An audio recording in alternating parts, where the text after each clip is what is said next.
I got something something happened that I I don't know. I don't know that I was concerned with. I'm not even really surprised with.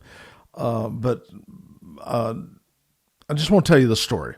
There was somebody just down the road from us, actually, is down on Lower Elgin Road, and they had built a snowman. Of course, I cannot believe how much snow we've had, but they built a snowman. And of course, that's something that you just don't see very often down here is snowman. And so they had built this in their yard, and as the story goes, this was like last night, yesterday, somebody in a truck drove up, and this guy got out, and he took a picture of the snowman, and then he kicked it over.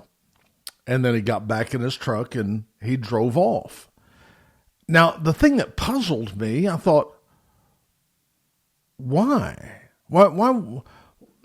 What is it in you that would make something like that come out? And I realize that there are people who are bent in directions of selfishness, self-serving. What they do is instinctive. They take more than they give. They're just selfish. And they kind of live by, what's in it for me. They become users. They become takers. You know people that are like that. And I think those moments tell who we are much more than we even realize. I just want to speak to any of you young ladies that are looking to be married to somebody, that when you see traits like that, that should be a red flag. That says something more than just the fact of, well, I just thought I would kick over a snowman. That just kind of shows you that's things that we do declare the kind of people that we are. And there are some people that would see the snowman, that would come by, see the snowman, and they'd want to enhance it. They would put a scarf on the snowman, or they would put a hat on it, or they would do something like that. Those are the kind of people that says, how can I help? What can I really do to add to it? What can I do to help make your life more enjoyable than it is? I was so impressed this week because, we've just had a lot of ice and snow. And of course, those of you that are in this area, you're as caught off guard by it as I am. I did not see this coming. Even when they said it was going to come, I didn't believe it, and I didn't see it coming. But there was somebody that posted on Facebook the other day, a young man, he said, I've got a 4-wheel drive truck, and if anybody is in trouble, if you're stuck, call me, and I'll come and pull you out. Absolutely no charge. This is just something I want to do. Well, that says something too. The fellow that just came and took a picture of what somebody else did and then kicked it down said something. And then this fellow that put on Facebook that said, I'll come, I'll take care of the gas, I'll take care of the insurance, I'll take care of the vehicle. You just tell me if you're in trouble, I'm going to come. There's dear friend by the name of Brad. He put on a message the other day. He said, I'm a pretty good handyman. And he said, if there's anybody that's in need of anything, call me and I'll come and help. And I thought, how incredible that is. I mean, seriously, how incredible that is. And then I got another call today, just a little bit ago, because the water has been turned off also. It's not just electric. We also have a problem with water. And he called me and he said, I'm making arrangements. I'm going to pick up 105-gallon buckets. And he said, I've got well water. And he said, I'm going to be doing water runs. And if somebody needs water, this is drinkable water. It's good water. He said, I'll come and bring them 10 gallons of water. And I thought, wow. I mean, that says something, doesn't it? That just says something. I mean, that's the kind of people we want to be. That's the kind of people we want in our family. That's the kind of person that we want in our church. I have found that there's 4 kinds of people. There are those that add, those that subtract, those that multiply, and those that divide. There are people who add to your life. I don't care what you're going through, they'll add something to it. They make a contribution in your behalf. Man, that's what you need to have. When you're going to go in business, when you're picking out a life partner, I don't care if you're just picking out a friend. There needs to be somebody who adds. But then there are people who subtracts, somebody who takes something. I have been around people. You ever been around someone who complains a lot, or and it seems like every time they leave you, you do a body check because you're thinking, I just feel like a part of me right now is missing. What in the world happened? And it's that person comes in, and it's kind of like time wasters. They use all of their time, and then they track you down and use up your time. See, there are people who subtract from you. You got to identify who these people are. Those that add, those that subtract, those who multiply. Now, I'll tell you the truth. There are a few people in my life that multiply me. I mean, when I get around them, suddenly I'm not thinking in terms of addition. I'm thinking in terms of multiplication. Suddenly I'm dreaming. I'm doing something bigger than I was doing earlier. That's the kind of person that I need. I need to hang with. I need to try to make appointments with them as much as I can, just to hear them think, just to hear what they would do, because they multiply. They take the resources that I have within my own creativity and they multiply me. Well, the last one is the person who divides. And I have certainly seen a lot of people like that. They come into situations, they come into relationships, and they divide. Suddenly it becomes us against them. You can recognize them because they're always complaining about something. They don't like the way somebody did something. And that's the kind of person that, I'm just telling you something, they will pit your life against somebody else, and you don't even know why. I mean, it's the most amazing thing. So you have to realize who's speaking into your ear. Those that add, those that subtract, those that multiply, and those that divide. And I want to be the kind of person who makes a contribution, who adds. It's kind of like this young man who just says, hey, man, I got a pickup. It's 4-wheel drive. If you're in trouble, I'm your man. Another one says, hey, you guys need water? I'm here for you. Somebody else says, listen, man, you need something fixed. You don't know how to fix it? Call me. I'm maybe I can't fix everything, but I can do a lot. That kind of person just makes me feel good about people. Sometimes you get to where you just see how bad people are, and that's all you ever hear, and how this one hates that one, and how this one doesn't trust that one. You become so jaded and so separate, and you get to the place you just want to go hide. I don't want to see anybody. But when I begin to see these kind of people, I'm thinking, oh my goodness. Suddenly it really makes me feel like, you know what? I think society might actually make it. So I just want you to, I want you to, first of all, I want you to make the decision right now to be the kind of person that multiplies someone else, that adds value to someone else. I try to, this is why I asked the Lord one time something that I thought was really interesting to me, at least, because I really didn't see it coming. A lot of times in my early days, way back when the Dead Sea was just sick, I used to ask the Lord, I'd say, Lord, I read about the gifts of the Spirit that are in the church, and the word of wisdom and the word of knowledge and gifts of healing, working of miracles, discerning. You listed all of the gifts of the Spirit, and I thought, man, I want that, and I want to do that.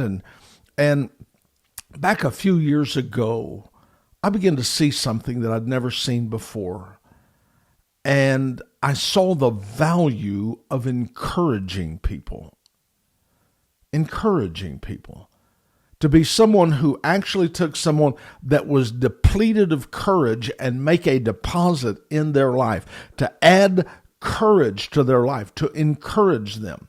They didn't feel like going forward an hour ago, but now they're back up on their feet. They're ready to go. I feel, okay, I believe I can see a way out.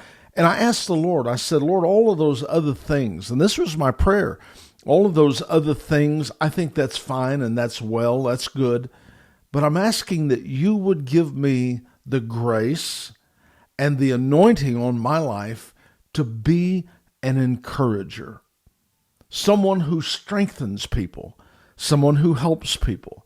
I would like to be able to walk into a dark room where people are hurting and have the color of the room change, have the color of the room lighten up, the heaviness begin to dissipate, and suddenly they begin to feel strength and they begin to feel courage. That's what I want.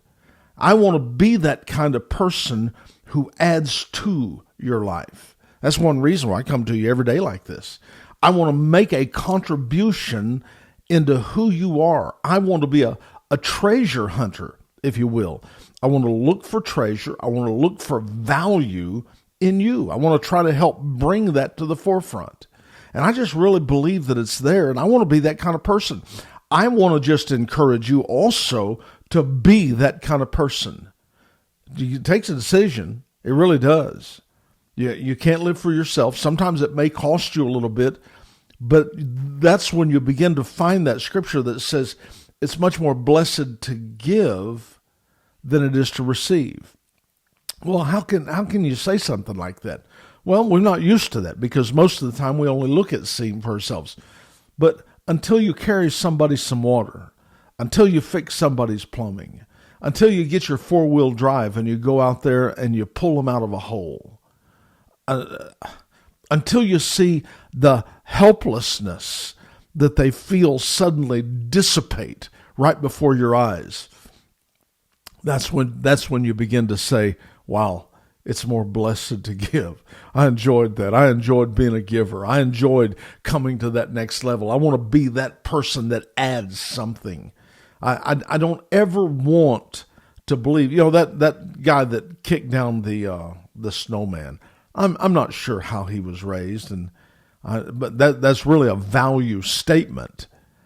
And I'm not sure how he was raised or anything like that, but man, I just tell you the truth. I would hope that that's not reflective of what kind of a person he really is. I hope that's not the case, but too often we find people that do that. They will do things without the consideration of the condition that they're leaving behind. In other words, I'm going to do something out of my momentary emotion or whatever the case is with no consideration of any pain that I might leave behind. No thought. I mean, when people come to the place that they can do things and not think of consequences, not think of who it affects, that's the kind of person that you don't need to open up your life to. They need a dad. That's what they need. They need a dad. They need somebody to come to them and say, boy, I don't know what you're thinking, but you're going to go and you're going to fix that. I remember, isn't it crazy how you think of things that you hadn't thought of? I remember when I was a little boy, I must have been about probably 8 years old, something like that, 7, 8. And, of course, in those days, it was much easier for people. We weren't so terrified of kids going across the street or down the road. But at our church, there was a little store that literally was right across the street. And I remember that to this day. And I didn't have any money. Of course, it didn't take but a few pennies then those days to buy. But I went in and stole some ice cream. And I just want some ice cream, and I stole the ice cream and my dad found out. Well, he wasn't going to just get on to me. That wasn't good enough. He took me by the arm and he said, come with me. And we went back to the store. I went in, we paid the man for the ice cream, and he helped me apologize. And I'm thinking, as I see people that are running around, and that's a values thing. That's something, that was one of those things that says values are caught more than they're taught. To this day, after all of these years, I still remember it like it was yesterday. I think sometimes our kids need more of an example, and sometimes a forced example. The kind of an example that says, this is what you're going to do. You're going to go apologize. You're going to go make this right. You're going to go stand and you're going to fix something that you broke. You're not going to just insult people. I see sometimes people on Facebook, and they'll say some of the most horrible things. And it just breaks my heart. They need a dad. They really do. They need a parent. They need somebody. I was watching a couple of moments as we had electricity. I was watching a couple of moments of the news, and of course, today was just a real challenging day. Rush Limbaugh died, and he's had cancer for the last year, lung cancer, and he died. And I'll tell you what, this man shaped a generation. What a great man of character, of honor, stability, strength. Wow. Well, he died, and of course there were well-wishers to the family. But I was stunned at the people who came on and had the most mean, thoughtless, and cruel things to say about him and his family. And I thought, there's something seriously wrong with anyone that would ever do something like that. There are certain moral lines that we don't cross.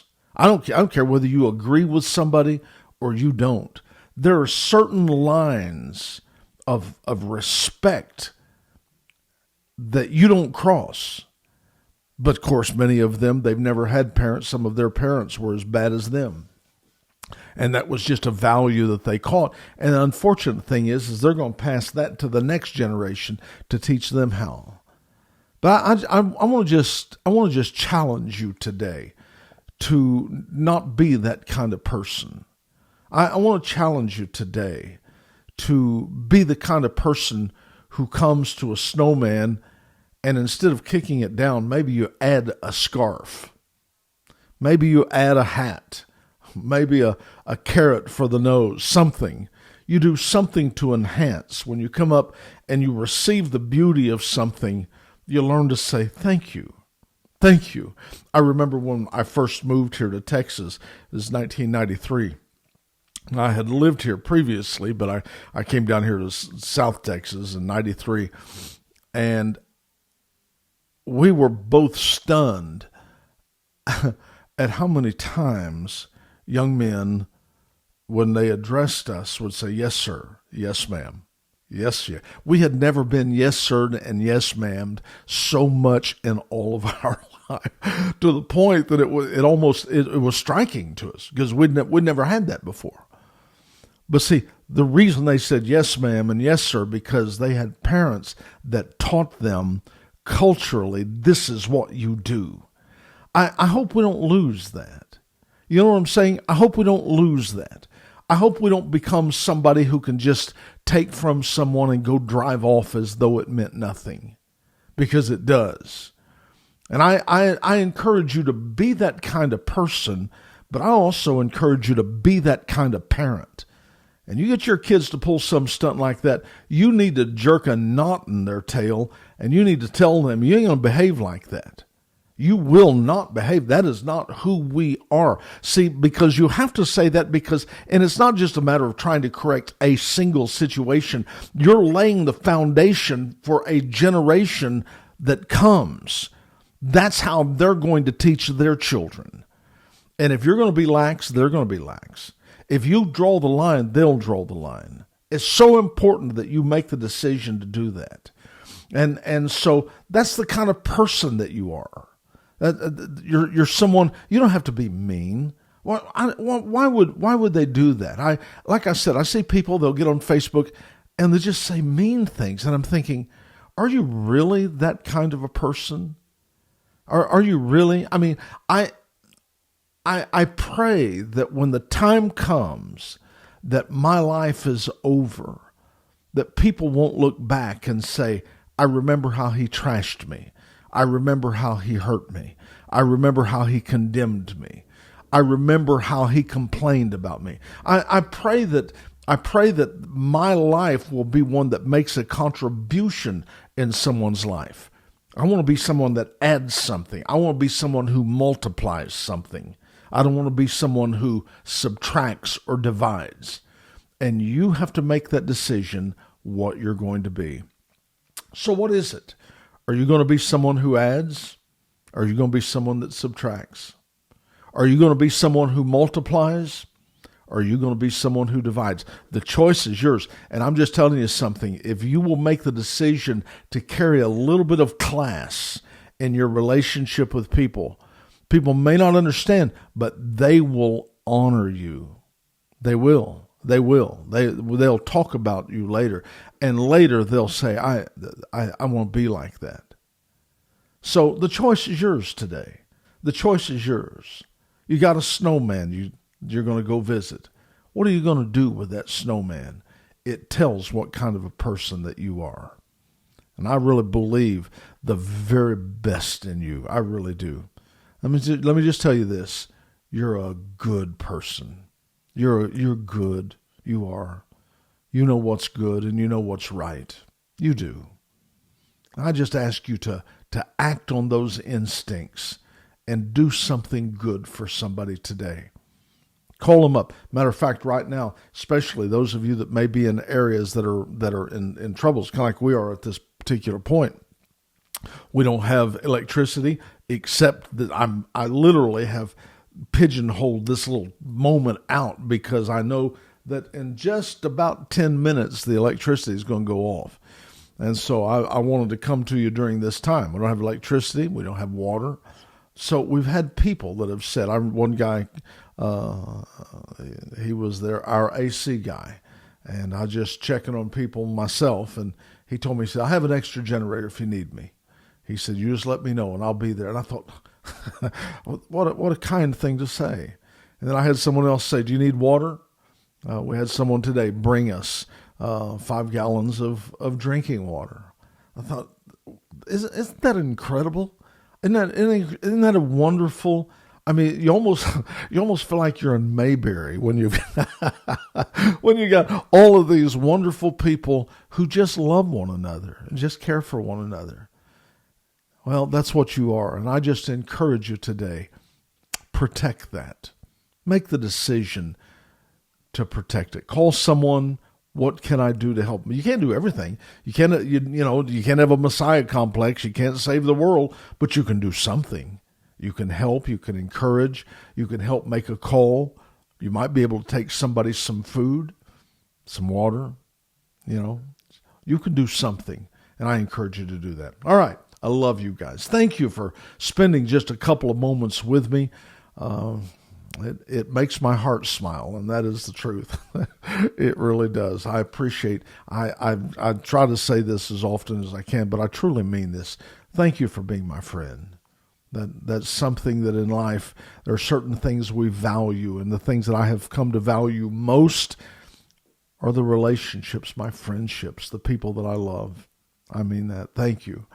And I ask that you please push like, push share. You can go to my website. You can jerryedmon.com when you can get electricity. You can also go to YouTube. I've got a YouTube channel there. And, I told you this the other day. I've got this new book. It's about women. It's called From the Garden, and this is the story of women from the Garden of Eden to the present day. And women have been pigeonholed, and they've been told they couldn't do this and they couldn't do that. They blame Jesus. They blame the Apostle Paul. They take Scripture completely out of context.